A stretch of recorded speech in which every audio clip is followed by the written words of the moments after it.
एक शहर में देवरानी जेठानी रहती थी। जेठानी अमीर थी और देवरानी गरीब थी। देवरानी गणेश जी की भक्त थी। देवरानी का पति जंगल से लकड़ी काट कर बेचता था, अक्सर बीमार रहता था। देवरानी जेठानी के घर का सारा काम करती थी और बदले में जेठानी बचा हुआ खाना, पुराने कपड़े आदि उसको दे देती थी। इसी से देवरानी का परिवार चलता था। महीने में देवरानी ने तिल चौथ का व्रत किया। 5 आने का तिल व गुड़ लाकर तिलकुटा बनाया।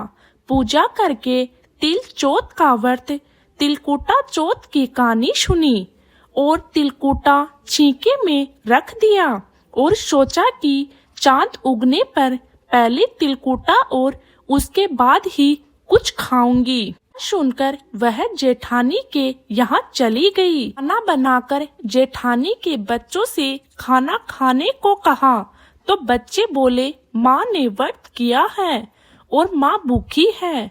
जब माँ खाना खाएगी हम भी तभी खाएंगे। जेठ जी को खाना खाने को कहा तो जेठ जी बोले, मैं अकेला नहीं खाऊंगा।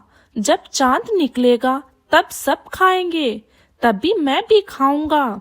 जेठानी ने उसे कहा कि आज तो किसी ने भी अभी तक खाना नहीं खाया, तुम्हें कैसे दे दूं?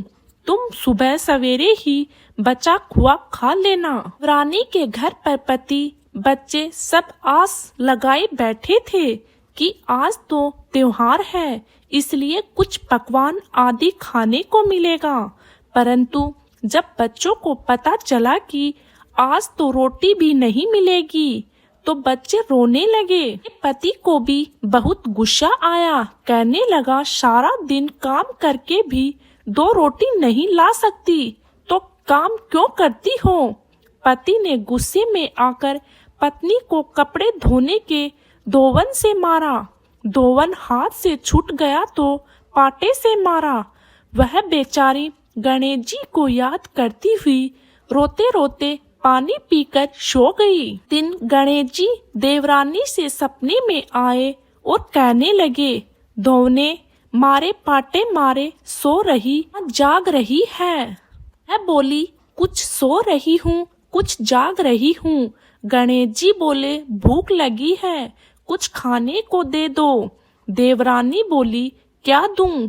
मेरे घर में तो अन्न का एक दाना भी नहीं है। जेठानी बचा खचा खाना देती थी, आज वह भी नहीं मिला। पूजा का बचा हुआ तिलकुटा छींके में पड़ा है, वही खा लो।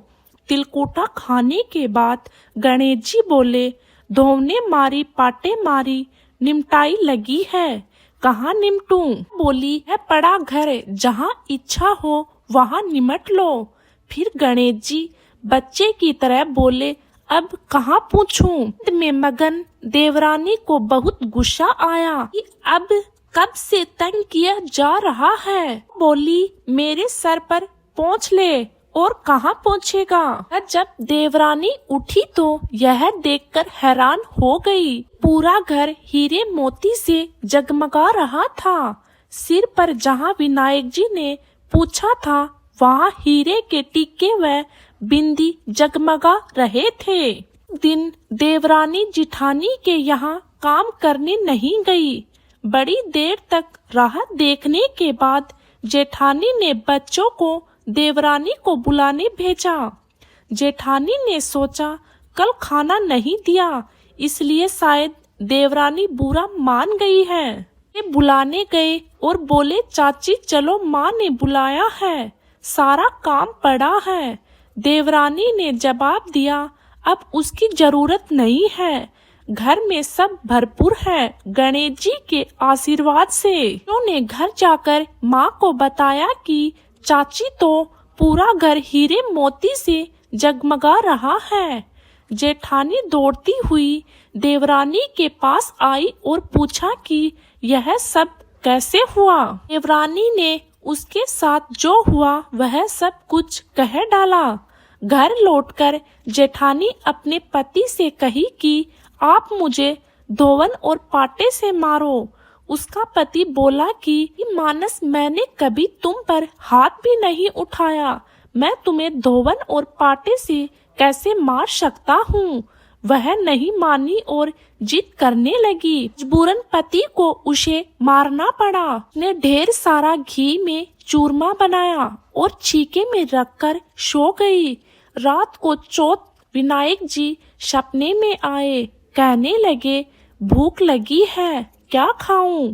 जेठानी ने कहा, हे गणेश जी महाराज, मेरी देवरानी के यहाँ तो आपने खूब तिलकुटा खाया था, ने तो झड़ते घी का चूरमा बनाकर आपके लिए छीके में रखा है।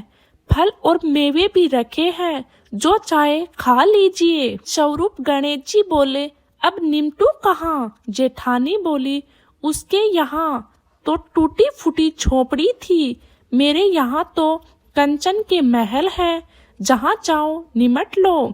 फिर गणेश जी ने पूछा, अब पूछू कहाँ? जेठानी बोली, मेरे ललाट पर बड़ी सी बिंदी लगाकर पोंछ लो। उनकी भूखी जेठानी सुबह सुबह जल्दी उठ गई। सोचा घर हीरे मोती जवाहरात से भरा चुका होगा, पर देखा तो पूरे घर में गंदगी फैली हुई थी, बदबू आ रही थी। उसके सिर पर भी बहुत सी गंदगी लगी हुई थी।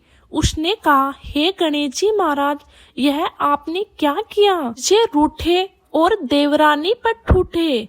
जेठानी ने घर और सफाई करने की बहुत कोशिश की, परंतु गंदगी ज्यादा फैलती गई। जेठानी के पति को मालूम चला तो वह भी बहुत गुस्सा हुआ और बोला, तेरे पास इतना सब कुछ था, फिर भी तेरा मन नहीं भरा। परेशान होकर चौथ के गणेश जी से मदद की विनती करने लगी।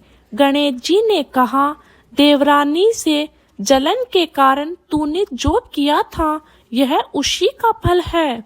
अब तू अपने धन में से आधा उसे दे देगी, तभी यह साफ होगा। ने आधा धन बांट दिया। तो मोरों की एक हांडी चूल्हे के नीचे गाड़ रखी थी।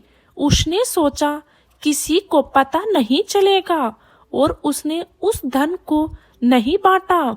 उसने कहा, हे गणेश जी, तो अपना यह बिखराऊ समेटो।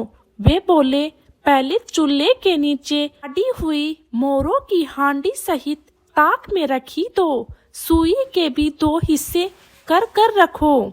इस प्रकार जानक के बालक के रूप में आकर सुई जैसी छोटी चीज का भी बंटवारा किया है, अपनी माया समेटी। हे गणेश जी महाराज, जैसी आपने देवरानी पर कृपा की, वैसे सब पर करना। कहानी कहने वाले, सुनने वाले व हुकारे भरने वाले सब पर कृपा करना। किन जेठानी को जैसी सजा दी, वैसी किसी को मत देना। बोलो गणेश जी महाराज की जय।